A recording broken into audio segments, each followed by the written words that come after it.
That's over 50 billion damage to the pit boss, annihilating it. Not my golem crit, no, the holy bolt elixir, which kind of overcharges with minions. And since that is kind of silly and I wanted to see the real performance of my build, how about a tier 110 pit run with a Shadow Golem Summoner? And at the end, we'll talk about a few tweaks I did to the build to make it even better. Version 2, well, this is the version 3 build, Kaito.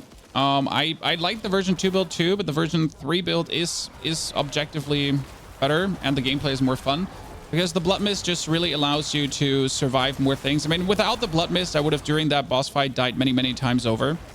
You could say what you want, right? But like no matter how well I played with dodging and temerity and damage reduction and anything, there's many situations that just get unavoidable. You just have to like step a bit unlucky. I mean, my biggest problem is currently that my boots are not for evade boots. My boots are cooldown reduction evade boots, and that's horrible because I often get in this situation where I have one dash, and if my one dash wasn't enough to get me out of trouble, then I don't have a second dash. So this is something I would actually have to fix because it's a real reason why I've died multiple times already.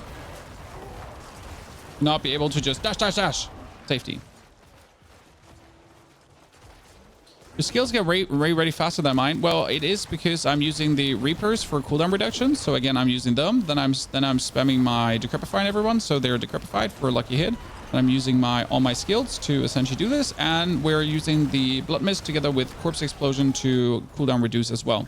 I'm not sure if you're already using the Blood Mist Corpse Explosion combo because on my pants I have the aspect of the Explosive Mist. And the aspect of the Explosive Mist essentially creates these Corpse Explosions. And the Corpse Explosions, if they're staggered around, I mean, let's say you have 20 minions or 10 minions. And there's 3 Corpse Explosions. Every Corpse Explosion takes twice per second. Then there is another huge stack of potential cooldown reduction just happening there. Right? Napkin Moth. And then even though Blood Mist has like a very low lucky hit chance, it's still an existing lucky hit chance. So yeah.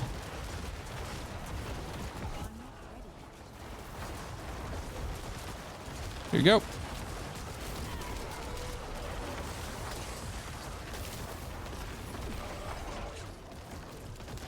Main reason. And the lucky hit chance of Army of the Dead. So if you're actually not playing Army of the Dead, you're just hurting yourself. I know a lot of people recommend to play Bone Storm, and there's nothing wrong with Bone Storm apart from the lack of lucky hit, corpses, and everything. Because the corpses you actually make with Army of the Dead is kind of like an interesting thing, since the corpses being made also get exploded by the Blood Mist. So you essentially are making your own corpses that you then explode, and you always have enough corpses to essentially stagger up your Flesh Eater node.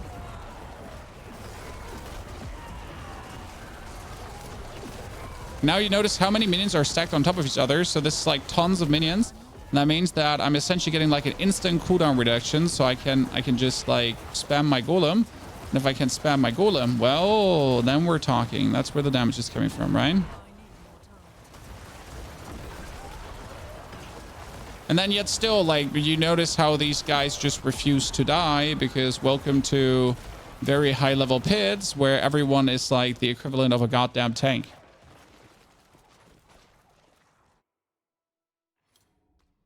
What about using Corpse Explosion with Blight? What do you mean? I mean, I'm using Blighted Corpse Explosion.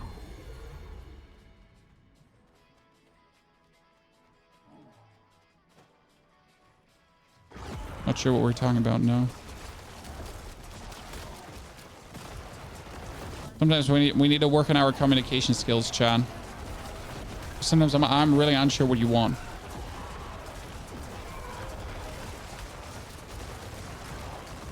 Does this build have any downsides comparison to Bone Storm? Well, you don't have a barrier. The thing with your barrier is your barrier also doesn't save you. So, I mean, there's one hits that will kill you no matter what. So the barrier doesn't save you from these one hits. And there's hits you can survive, and you can survive them even without barrier. So why again do you want a barrier?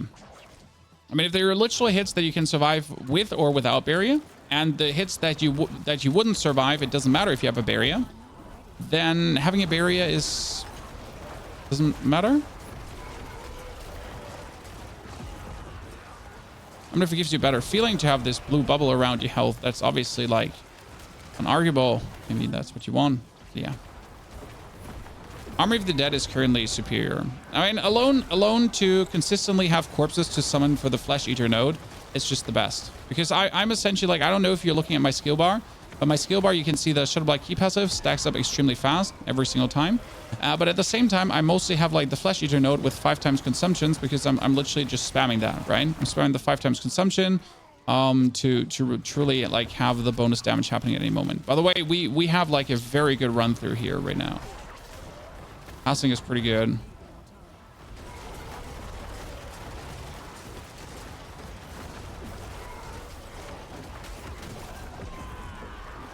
And Pony gets like throat slit by a throat slitter.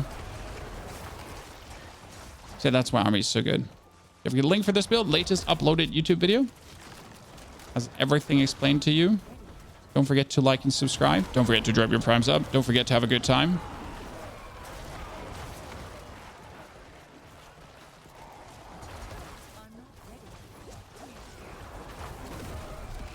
Don't forget to go to the toilet after this pit. Me. Note to myself. Don't forget to go to the toilet after this pit. See, like with Blood Mist, like with Bone Storm, I could maybe stay in here. But with Blood Mist right now in Army of the Dead, I can essentially just stay in here, right? And I never have to go away. I can just reap my cooldown reduction and enjoy the maximum shebang. Resurrected Malice. Okay, this is going to get interesting. Resurrected Malice is one of the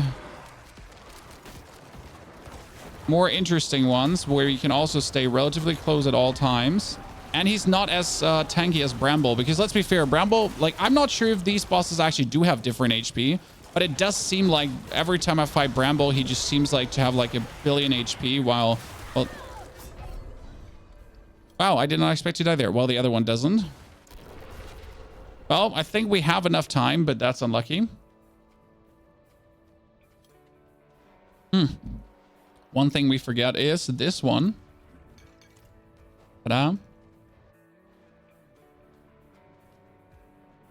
Is yellow items worth picking up? You can pick them up for gold and that's about it. But you know, don't need yellow items.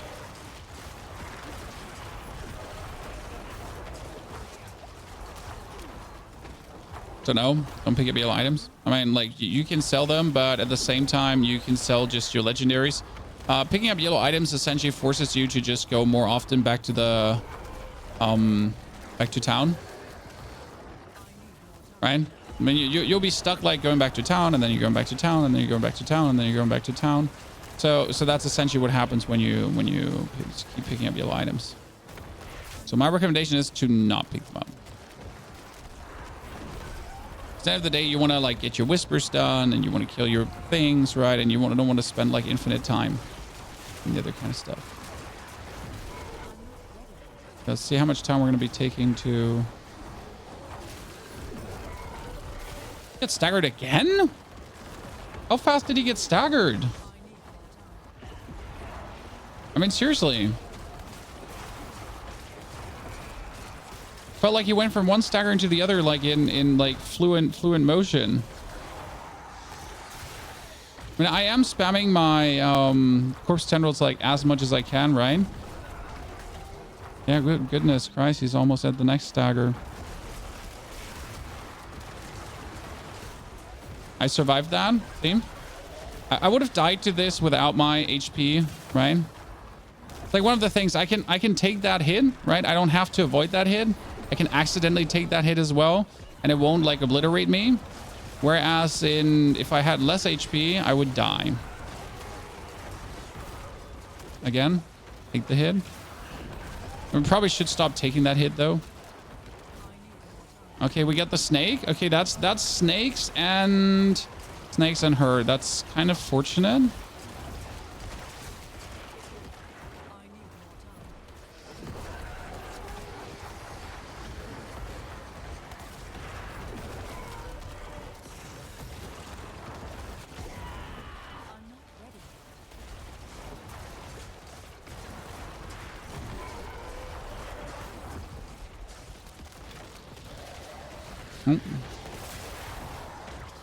Let's see what Lilith we're getting. It's gonna be interesting.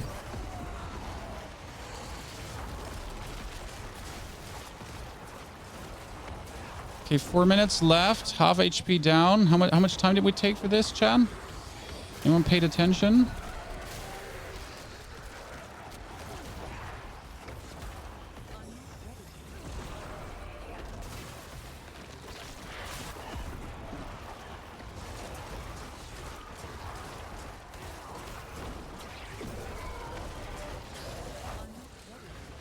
I haven't been using my... I missed in a second.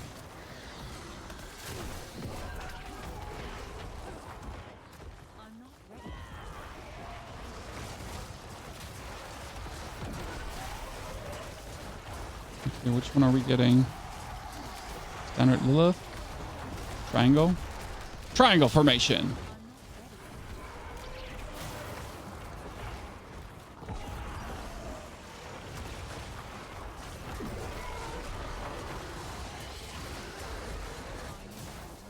I'm a bit scared as soon as like Lilith enters the fray to essentially like overuse my Blood Mist, which really cuts into my damage net total. Like when I don't do the Blood Mist, I do vastly less damage because we're missing out on. But if I once get hit by this, I just get wiped off the planet. So I guess it's a reasonable fear. Is Lilith random or is there a timer to it? I never figured this out. Because if there's a timer to it, I could know like every 3 boss echoes there's Lilith coming, right? I mean, if that is the thing, well, it should be easy to kind of like time at least 2 uses of the Blood Mist then, right?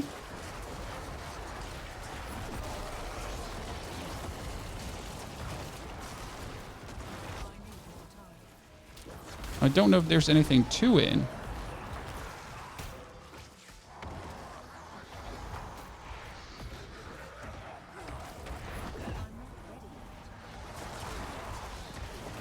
Wait, I'm stuck. Oh, that was like Lilith not for a long time now. And I used my thing. That was a mistake. Avoid this.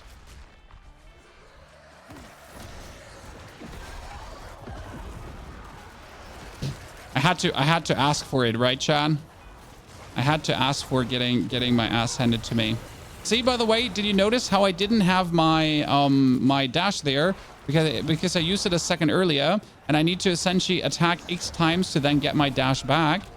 Yeah, that's my problem with dash right now. I need to desperately find new boots to essentially replace that. Don't use my Blood Mist now. Need to be greedy.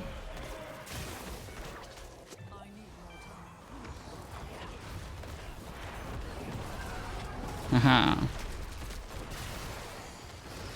Greedy prevails, chat.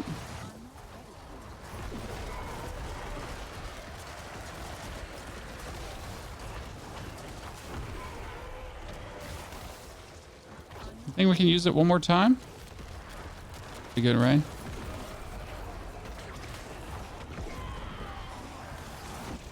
Yes! Woo! Ladies and gentlemen!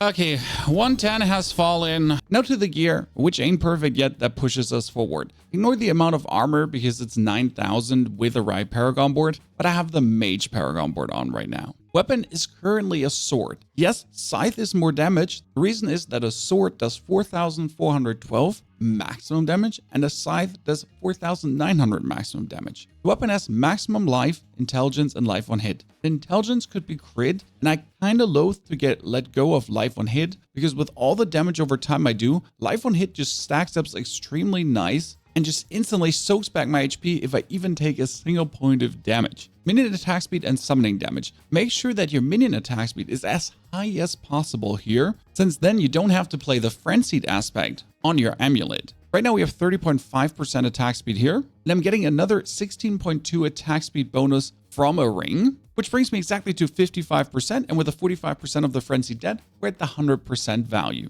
Blighted Aspect comes on the sword for the super damage, and yes, we're triggering this quite often with the corpse explosions happening from the Blood Mist, and here we're looking at Skeletal Mage Mastery, Corpse Tendril size, and the dodge chance was actually meant to be Blood Mist duration or cooldown. And then on the gloves, we have the Skeletal Priest empower our warriors to be shadow damage too, and that shadow damage the warriors are allows us to stack up the Shadow Blight key passive even faster to have it permanently up. Crit damage, crit chance, Skeletal Mage Mastery, and then Golem damage and Corpse Tendril size. For the chest, you want Golem Mastery, and then the maximum life can actually be tempered into Blood Mist duration as well, so we get to the 4-second to 4.5-second Blood Mist. Don't worry, the barrier generation, Decrepify size, Corpse Tendrils. Then for our helmet, we got a new one with a Blood Mist duration, Skeletal Warrior Mastery, and cooldown reduction. Technically, you can use the Harlequin Crest here. The thing about the Harlequin Crest is you don't need the resource generation, you don't need the all stats, and the damage reduction is better with Hardened Bones, while the 4 ranks only increase your Decrepify damage reduction and your cooldown from the Blood Mist. It does not help you with the Golem damage because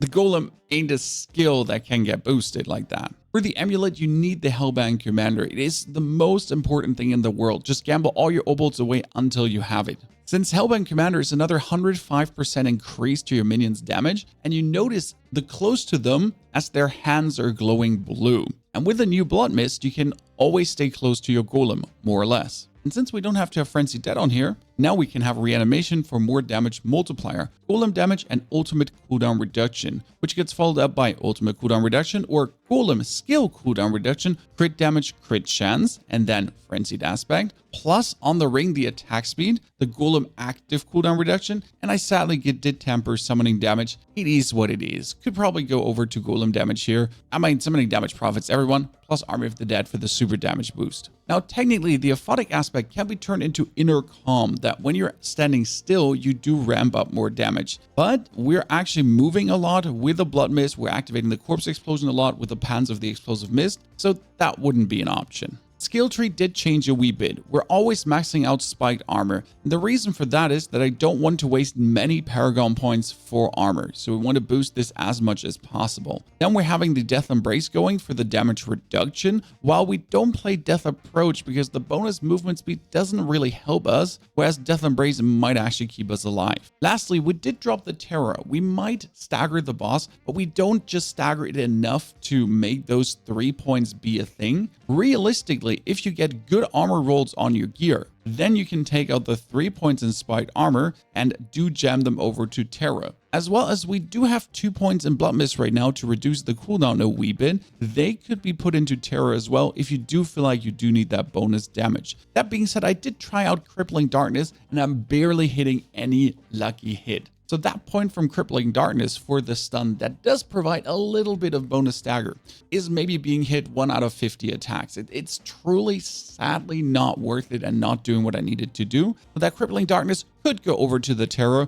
to then boost the damage of our Shadow Mages. Realistically, I would rather have another point in Blood Mist to truly always have this up and never get damaged by any boss echo. Lastly, the Paragon board, and we do take some resistance to all elements that we could socket skulls if we do actually need it. We begin with the Darkness Glyph for the bonus shadow damage, but more for the damage reduction. It's another 10%. If you do feel like you stay alive a lot, and that's because of the Blood Mist, could actually drop the Darkness Glyph and potentially replace it through Control for that 20% multiplier while you're pushing through the dungeon to make it faster. Doesn't do much for the boss. Or Exploit for another 10% multiplier, which could be taken with minimal point investment. Alternative, you have the enemies affected by shadow damage over time with the Corpse Explosion, so the Scorch Glyph could be doing well too, but the problem here is that you don't really do much shadow damage over time, so the first part is wasted. Second board is Bone Graft for the Corporal. That's the physical damage boost for movement speed, bonus elemental resistance, and then you do want the life node that you're getting that super boost with 2, 2, 2, and another 8%.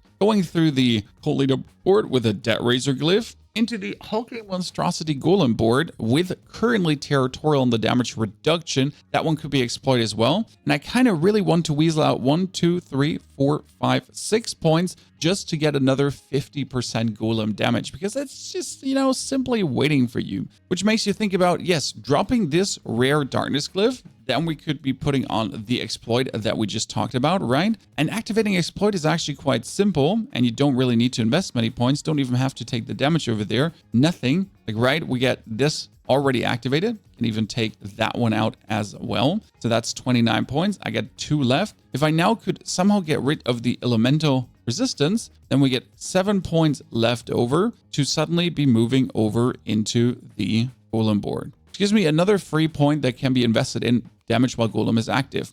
And this is a very interesting note, because this is armor while golem is active, and this is damage while golem is active. And in total, this is actually another 6%, 3%, 12% more armor while golem is active. If you have the good armor rolls, you don't need this. If you have the bad armor rolls, and that's how my 6,000 armor suddenly goes up to 9,000, you can actually take this easy. Go through the Bloodbath board for the Essence Glyph to get maximum critical strike damage, and then we're going just quickly through the Flesh Eater and also the Scent of Death, together with Golem, maxed out 42, and also Amplify for more damage against cursed enemies, which could here be as well the control node. Now, if Golem is not your playstyle, how about a Bone Spirit build that absolutely nukes everything with 250 million crits? Quite fun, but you need to invest some gear into it. Thank you for watching. Appreciate you being here. We'll push deeper to give you more pit content.